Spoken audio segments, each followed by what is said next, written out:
I am CSP Aisha Majid. I qualified CSS in 2021 and got allocated into Foreign Service of Pakistan, and then I qualified CSS again in 2022. आज मैं आपके साथ अपनी journey share करूंगी which is a mixture of failure as well as success.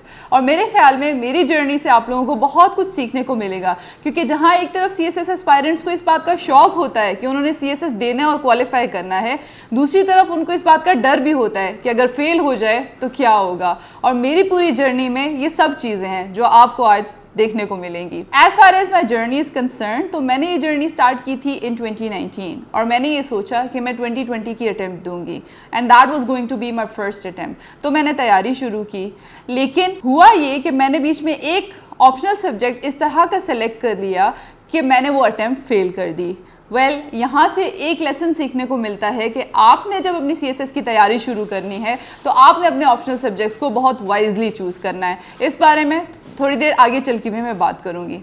Anyway, जो बात मेरे लिए मोटिवेटिंग फैक्टर बनी, और यही बात मैं उन लोगों को बताना चाहूँगी जो एक मरतबा CSS फेल कर लेते हैं और ये सोचते हैं कि अब अगर दोबारा देना है, या फिर 2 मरतबा CSS फेल कर लेते हैं और ये सोचते हैं कि अब दोबारा देना है, तो उनको किस चीज़ पे फोकस करना चाहिए।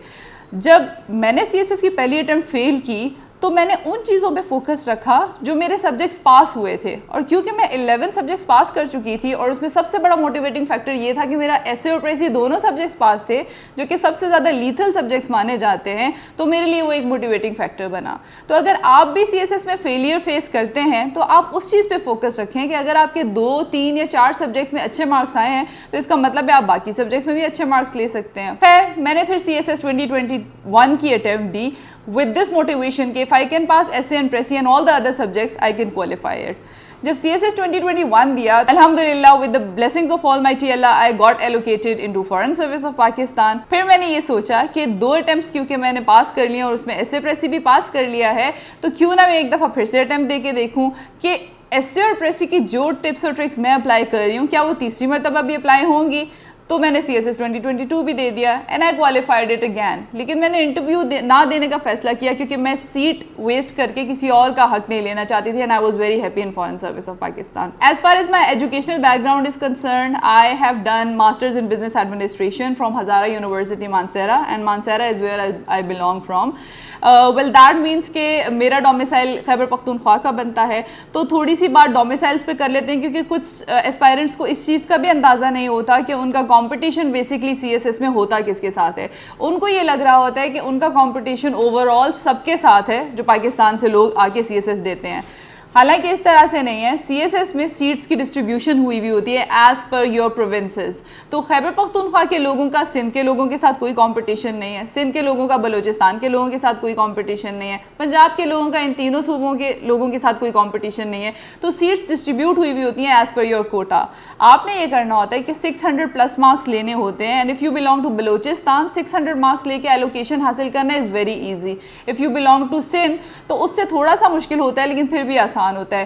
खैबर पख्तूनख्वा में और पंजाब में आके कंपटीशन थोड़ा सा टफ हो जाता है, तो आपको 600 प्लस मार्क्स थोड़े से एडिशनल मार्क्स लेने होते हैं in order to get allocation. एक चीज़ और मैं आपको बताती चलूँ कि जब मैंने अपने CSS की प्रिपरेशन स्टार्ट की, तो जब आप प्रिपरेशन शुरू करेंगे आपको भी ये चीज़ फेस करनी पड़ेगी कि जैसे जैसे आप तैयारी कर रहे होते हैं, और 12 सब्जेक्ट्स हैं, जाहिर सी बात है आपको बहुत सारा टाइम स्टडी को देना होता है, तो बीच में बहुत दफ़ा ऐसा होता है you want to give up, आप छोड़ देना चाहते हैं और आप ये सोचते हैं कि इसको छोड़ के कोई और काम कर लूँ, किसी और चीज़ की प्रिपरेशन कर लूँ, CSS की प्रिपरेशन नहीं हो रही, मुश्किल है।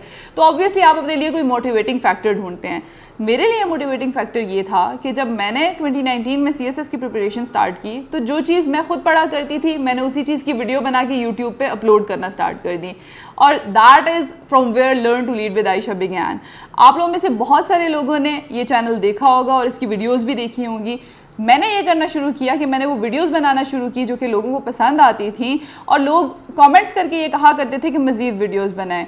उससे मैं मोटिवेट होती थी, मैं मज़ीद चीज़ें पढ़ती थी और मैं वीडियोस अपलोड करती थी, which help people a lot. और बहुत सारे लोगों ने उन वीडियोस से बेनिफिट हासिल करके भी CSS क्वालिफाई किया है, and which is I think a little contribution from my side to the society. Anyway, जैसे जैसे टाइम गुजरता चला गया और जब मैंने ये चीज़ भी रियलाइज़ कर ली कि मैंने तीनों अटैम्प्ट्स में CSS, एसे और प्रेसी पास किया है, तो I decided that there are some tips and tricks which I have जो मैं लोगों के साथ आगे शेयर कर सकती हूँ, क्योंकि ये दोनों बहुत लीथल सब्जेक्ट्स हैं और इनमें लोगों को राइट गाइडेंस देने की ज़रूरत है, बजाय इसके कि इन सब्जेक्ट्स से लोगों को डराया जाए। इसलिए I started a platform the leader CSS academy LCA, जहाँ पे मैं इस चीज़ के लिए डिटर्मिन्ड थी कि स्टूडेंट्स को क्वालिटी प्रोवाइड की जाए, ये ना सोचा जाए कि इसको एज अ बिजनेस लेके चला जाए। So the leader CSS academy is here for you to help you out with your CSS preparation if you want. अब कुछ बात इस बारे में कर लेते हैं कि CSS में 98% ऑफ द एस्पायरेंट्स फेल क्यों होते हैं और सिर्फ 1.8 या 2% रेशियो क्यों होता है पास करने का। और अब आप सबको ये बात पता भी है कि मोस्टली लोग ऐसे या प्रेसी के पेपर में फेल होते हैं, यही 2 पेपर्स टारगेट किए जाते हैं मोस्ट ऑफ द टाइम्स। और क्योंकि मैंने ऐसे और प्रेसी तीनों मरतबा पास किया था, तो I think I have the answer to this question. वो आंसर ये है कि देखें, CSS इंग्लिश एस्से में 4 चीज़ें हैं जिनकी बेसिस पे एग्जामिनर आपको पास या फेल करने का फैसला करता है। उसमें सबसे पहली चीज़ है स्ट्रक्चर, दूसरी चीज़ है कोहेरेंस एंड कोहेजन, तीसरी चीज़ है लैंग्वेज और चौथी चीज़ है कंटेंट। अगर आपने इन चारों चीज़ों पे काम किया हुआ है तो आपका ऐसे कभी भी फेल नहीं होगा। अब मसला ये होता है कि स्टूडेंट स्ट्रक्चर भी कहीं ना कहीं से सीख लेते हैं, कोहेरेंस कोहेजन का भी उनको कहीं ना कहीं बता दिया जाता है, उनको पता चल जाता है, कंटेंट भी वो कहीं ना कहीं से पढ़ के चले ही जाते हैं। जहाँ मसला आता है वो लैंग्वेज है। अब लैंग्वेज में देखें, जब CSS के लिए एलिजिबिलिटी क्राइटेरिया ये है कि आपने BA क्वालिफाइड होना है तो आप एलिजिबल हो CSS देने के लिए। इसका मतलब है कि आपको BA लेवल की इंग्लिश आनी चाहिए, लेकिन वो इंग्लिश करेक्ट इंग्लिश होनी चाहिए। आपसे CSS में ये रिक्वायरमेंट नहीं होती है कि आपको कोई बहुत मोटे मोटे जार्गन्स पता हो, आपने कोई बहुत फ्लावरी लैंग्वेज यूज़ करनी है, नहीं। You have to keep your language simple, वो ग्रामेटिकली करेक्ट होनी चाहिए, कोई सेंटेंस स्ट्रक्चर के एरर्स नहीं होने चाहिए, आपकी स्पेलिंग मिस्टेक्स नहीं होनी चाहिए। अगर ये सब चीज़ें आप इंश्योर करते हैं कि आपके CSS इंग्लिश एस्से में हैं, और क्योंकि यही सब चीज़ें आपके प्रेसी के सिलेबस में भी हैं और प्रेसी लिखते हुए भी यही सब चीज़ें काउंट करती हैं, तो अगर आपने इन चीज़ों पे मेहनत की हुई है तो आपका एस्से और प्रेसी दोनों पेपर्स पास होंगे, वो फेल नहीं होंगे। मसला ये होता है कि एस्पायरेंट्स इन दोनों पेपर्स को एंड तक के लिए छोड़ देते हैं और जिन सब्जेक्ट्स का उनके पास मटेरियल अवेलेबल होता है उनको पढ़ना शुरू कर देते हैं। उसमें ये होता है कि इन दी एंड जब एस्से और प्रेसी की तैयारी का इतना टाइम भी नहीं रहता, एग्जाम प्रेशर भी बढ़ जाता है क्योंकि पेपर्स करीब आ रहे होते हैं, तो वो ड्यू टाइम नहीं दे पाते एस्से और प्रेसी की तैयारी को। तो मेरे ख्याल में एस्पायरेंट्स को ये करना चाहिए कि सबसे पहले उनको कुछ भी इंग्लिश में कोई एक पैराग्राफ, कोई आउटलाइन वगैरह बना के किसी से चेक करवानी चाहिए, किसी ऐसे शख्स से जिसने ऑलरेडी CSS क्वालिफाई किया हो। वो कोई भी हो सकता है, आपके सोशल सर्कल में कोई भी हो सकता है। आपको ये पता चल जाएगा कि आपकी राइटिंग में क्या डेफिशिएंसीज हैं और क्या आपको उसको ग्रामेटिकली इंप्रूव करने की ज़रूरत है या आपको किसी और तरीके से उसको इंप्रूव करने की ज़रूरत है, स्ट्रक्चर वाइज या जो भी। जब आपको अपनी वीकनेसेस का पता चल जाएगा तो फिर आप उसको बेहतर कर सकते हैं। वो एस्पायरेंट्स, क्योंकि मुझसे बहुत सारे एस्पायरेंट्स ये चीज़ भी पूछते हैं कि उनकी इंग्लिश वीक है, उनको क्या करना चाहिए, तो मैं 1-2 बुक्स रिकमेंड कर लेती हूँ जो कि इंग्लिश ग्रामर को बेहतर करने के लिए आपको बहुत फ़ायदा देंगी।